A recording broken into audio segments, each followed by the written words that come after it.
All right, some interesting developments from today. SCOTUS issued a bombshell ruling upholding Tennessee's ban on gender-affirming care. Also, Jerome Powell refuses to lower rates once again. And the Senate held a committee hearing on Biden's mental acuity. I think you'll be stunned by what happened.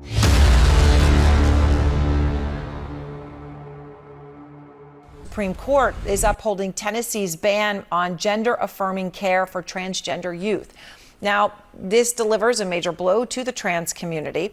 Let's just go through this Tennessee law. It restricts hormone therapy and puberty blockers for transgender minors, and it also punishes doctors if they provide such care. In addition to saying that this is not a sex discrimination law, he really highlighted the policy implications, saying this case carries with it the weight of fierce scientific and policy debates about the safety, efficacy, and propriety of medical treatments in an evolving field. We leave questions regarding its policy to the people, their elected representatives, and the democratic process. And then, Aaron, Justice Sotomayor, writing for the liberals in dissent, really said that the chief had recharacterized this law, that it was truly about sex discrimination.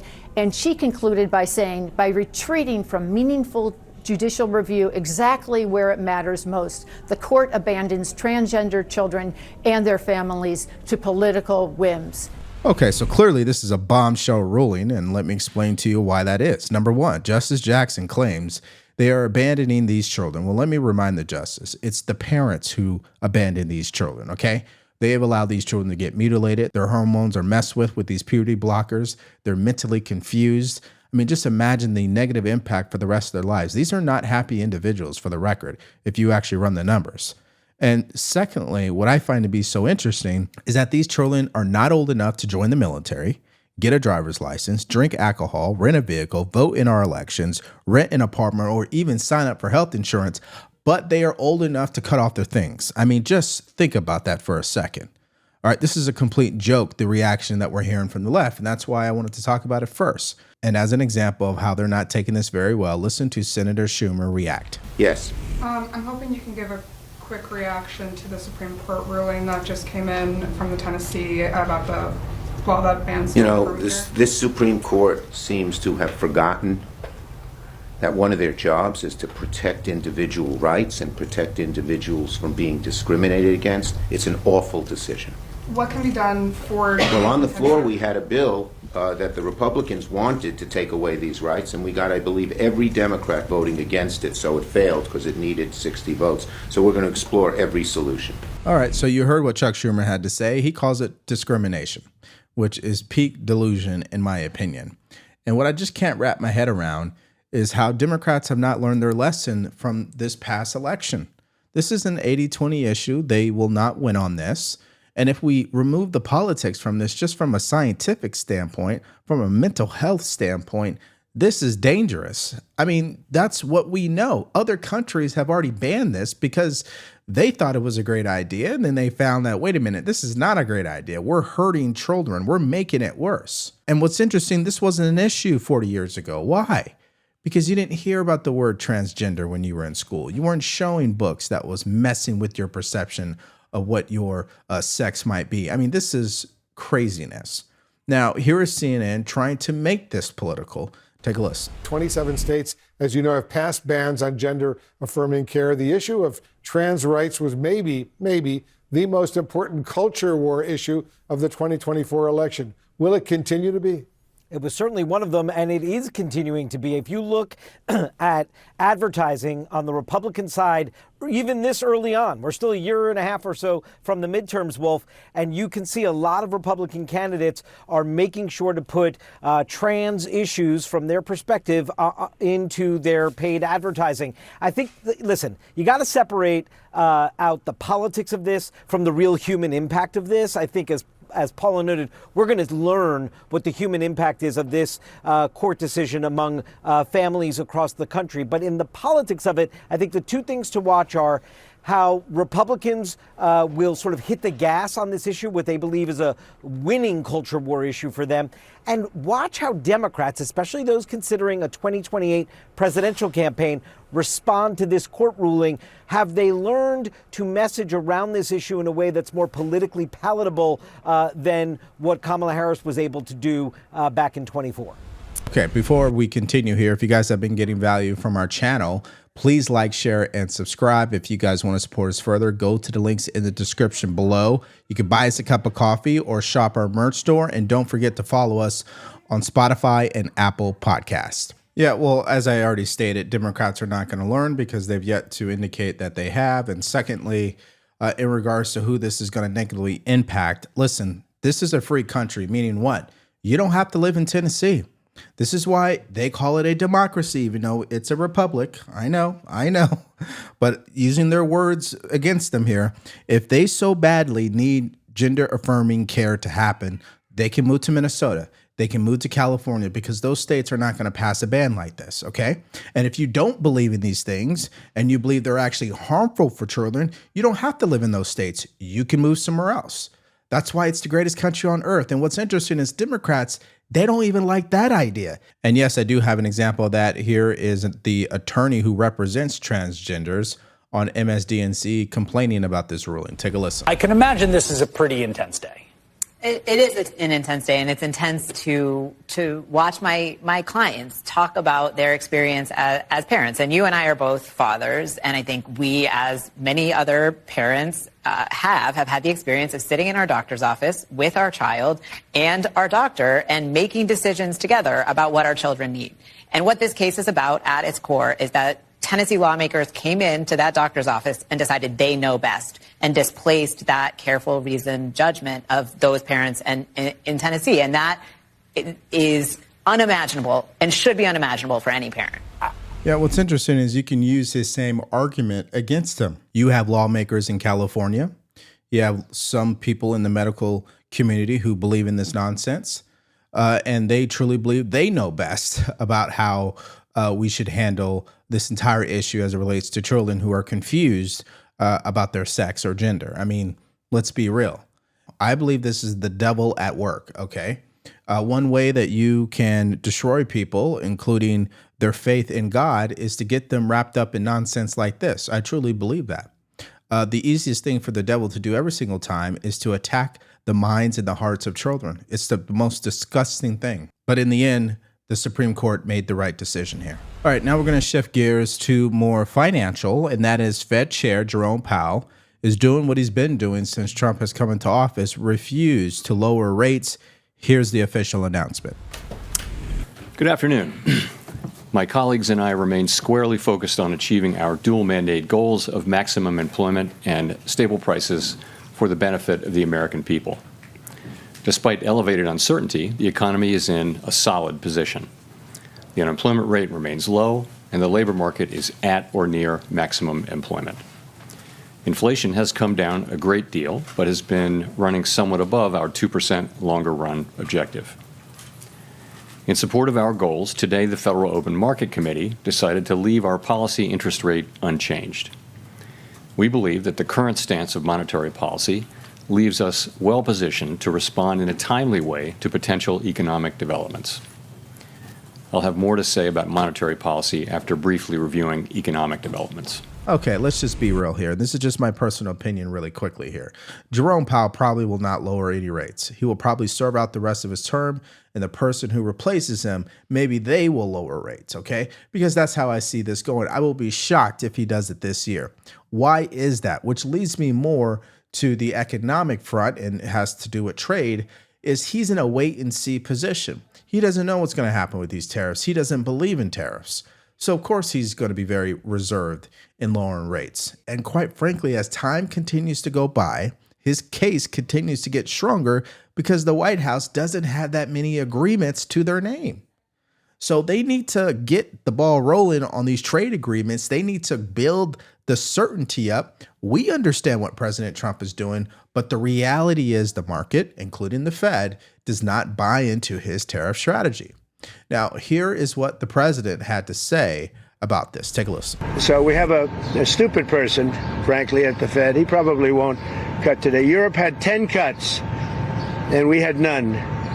And I guess he's a political guy. I don't know. He's a political guy who's not a smart person, but he's costing the country a fortune. So what I'm going to do is, he gets out in about 9 months. He gets fortunately terminated. Biden, I would have never reappointed him. Biden reappointed him. I don't know why that is, but I guess maybe he was a Democrat. I got great advice from Mnuchin on this one. Great advice.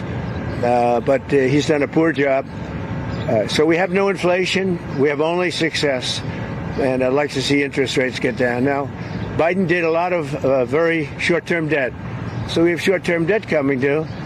And because of this guy's rates, if he'd lowered a point, I'd pay about a point less. Then if he'd lowered 2 points, I'd pay about 2 points less. And that's for 10 years, 12 years, 15 years, 5 years. It's hundreds of billions. It's even trillions of dollars that we're going to lose because of this too late. I call him Too Late Powell because he's always too late. I mean, if you look at him, every time I did this, I was right 100%. He was wrong. Maybe I should go to the Fed. Am I allowed to appoint myself, Doug? I don't know. Am I allowed to appoint myself at the Fed? I do a much better job than these people. So, of course, you know that people will take his words too seriously. They will think that President Trump is literally trying to become the next Fed chair. We know he can't do that. It's not even possible. And the other thing is he continues to attack and insult the Fed chair. And listen, this is who President Trump is, okay? He has a way of communicating. He's going to tell you exactly what he thinks, and you either love it or you don't. That's the bottom line here. And no matter how many times, and I think I've said this repeatedly, that he comes out and criticizes Jerome Powell, it's not going to change anything, okay? This guy is not going to lower rates until he believes in his mind it's the appropriate thing to do. So it's almost a moot point debating this in general. Now, here is the media doing what they do best, which is trying to get stories and sound bites. Take a listen to this. Michael McKee from Bloomberg Radio and Television. Your friend down at 1600 Pennsylvania Avenue continues to lob insults in your direction. And I'm wondering, given now that the Supreme Court has maybe carved out the Fed from some of the legal implications of that, whether this is just noise that the markets and everybody should ignore until your term is up, or whether you worry that it could lead to more pressure on confidence on Wall Street, on consumers about the outlook for the economy. Look, from my standpoint, it's not complicated. What everyone on the FOMC wants is a good, solid American economy with strong labor market and price stability. That's what we want. We think our policy is well positioned right now to deliver that and to be able to respond in a timely way as the data lead us around. The economy's been resilient, and part of that is our stance. And again, we think we're in a good place on that to respond to significant economic developments. That's what matters. That is what matters to us. Pretty much that's all that matters to us. I need to ask, assuming you are not reappointed, would you stay on as governor when your term as chair ends? I'm not thinking about that. I'm thinking about this. All right, so we know exactly where the media was trying to go with that line of questioning, but let's circle back on the president. It's something that he said that is profound, and he's really admitting it out loud. Why does the federal government want the Fed chair to lower rates? Why, in some spaces, people want a recession to take place right now? Because it allows the federal government to take the interest on the debt and refinance it at a lower rate. So in a sense, I could see the frustration on behalf of President Trump because we're talking almost $1 trillion. He's right on that. I mean, the interest on the debt is insane. So really, there's only two ways that you're going to lower rates on that. Either the Fed chair just decides to do it or a recession takes place. So anyway, we should be 2 points lower. It'd be nice to be 2.5 points lower. We'd be saving $800 billion, $700 billion. That's a lot of money. Right? Take it for nothing, for absolutely nothing. We'd save $600, $700, $800 billion. We have, I think we're 38th now in interest, and we should be number one. We should be the lowest. But, and by the way, if he's worried about inflation, that's okay. I understand that. I don't think there's going to be any. So far, there hasn't. I mean, we have almost no inflation. We've done a great job. All right, let's move to our next story. And this is about the Senate holding a hearing today on Biden's mental acuity. We already know it's a scandal. Democrats have been making money off of this scandal. They also covered up the scandal, and they're pointing the finger at the Biden administration, right? That's really what's taken place up to this point. So now Congress is finally doing their job, and they're hosting a hearing about it. Well, guess what? Majority of the Democrats in this committee didn't even show up. Take a listen.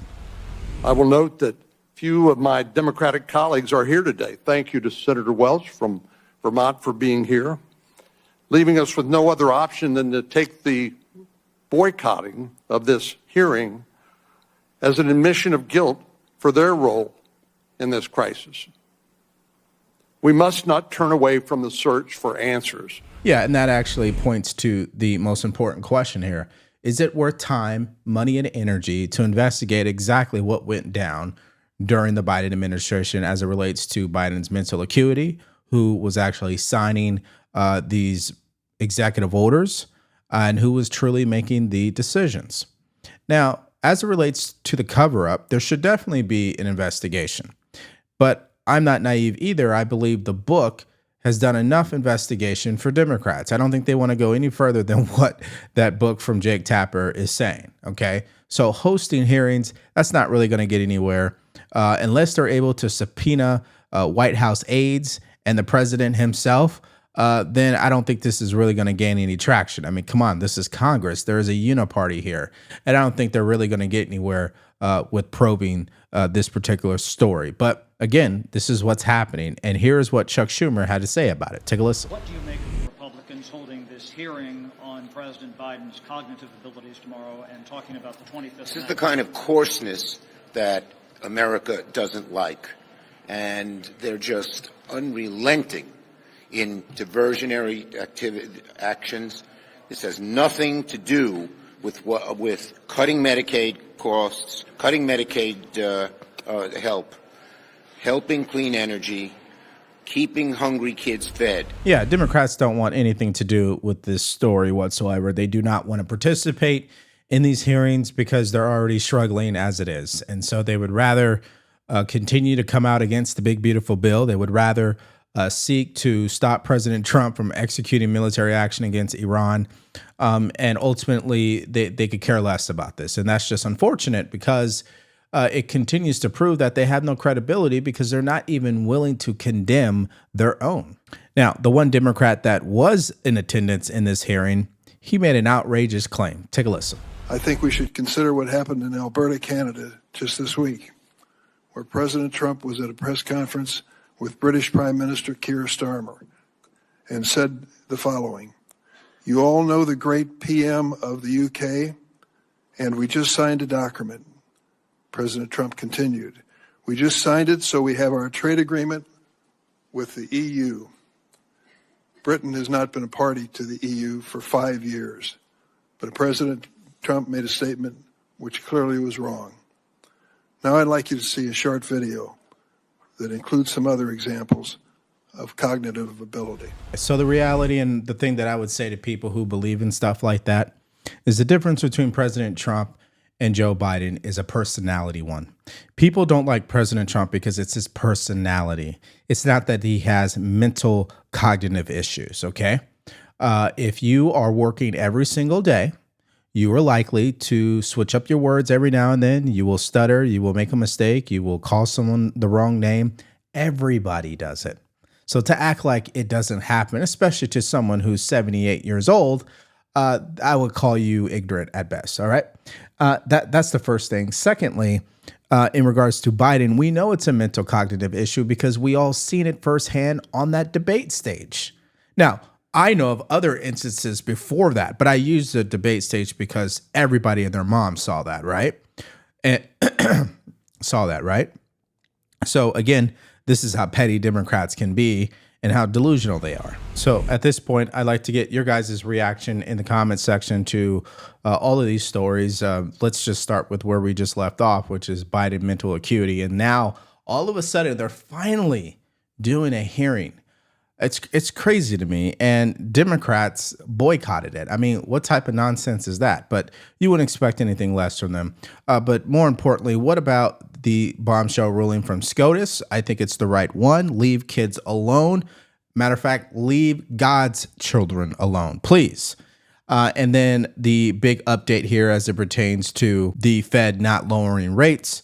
I'm sure you're not shocked by that, but give me your reaction to all of those stories in the comments section below. All right, so earlier, President Trump delivered another ultimatum to Iran as tensions continue to escalate, and now it's being reported that he might be approving attack plans. Also, Border Patrol just made a historic announcement on border crossings. If you guys want to check out those stories, all you have to do is click on that video because it's coming up right now.